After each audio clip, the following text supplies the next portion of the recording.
Joining me now is Rosa Brooks, author of Tangled Up in Blue, Carol Mason, president of John Jay College of Criminal Justice, Andrea James, executive director for the National Council for Incarcerated and Formerly Incarcerated Women and Girls, and Erica Dora, director of the Justice Mapping Center. Thank you all very much for coming to the Sunday show. Andrea, you also wrote an op-ed as part of this package, and the headline on the piece that you wrote is, "Women and girls must be at the center of reimagining safety." Why is that?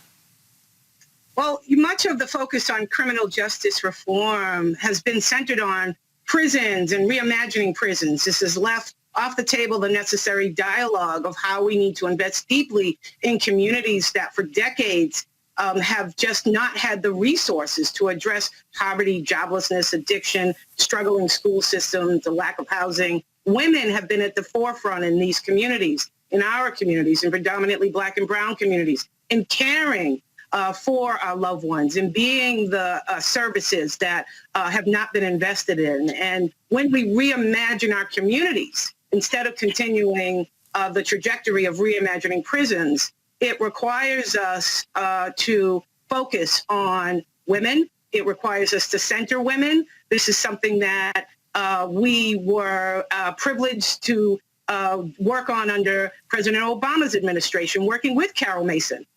We were invited to the President Obama's White House with Valerie Jarrett and Carol Mason, who centered conversations around the necessity of having women leading these conversations as people in the most marginalized and forgotten about communities.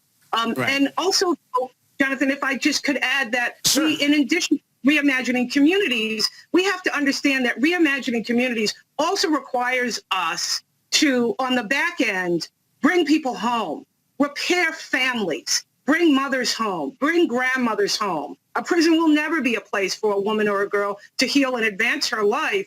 And all of these women, many of these women, hundreds of these, including our first 100 in Biden's first 100 days that we're asking for clemency for. Clemency is a tool that while we're reimagining communities, on the back end, we need to be using that executive power widely and freely to help repair the families that have been at the root of mass incarceration and disruption, familial and economic disruption in our community. Well, the less than 2 minutes that we have left, I'm going to go round robin to you, Andrea, first. If I were a genie and I could grant one wish, what's the one thing you would ask for from your perspective that would improve public safety?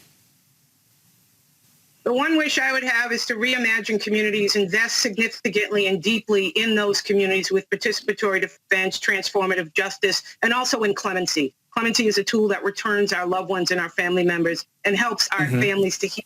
Women like Michelle West, who's been in prison for 30 years, who needs to come home. Many women like that who have been gone from our communities. And clemency is one thing that I would ask in the first 100 days of the Biden administration to please release 100 women in those first 100 days. Help us to heal.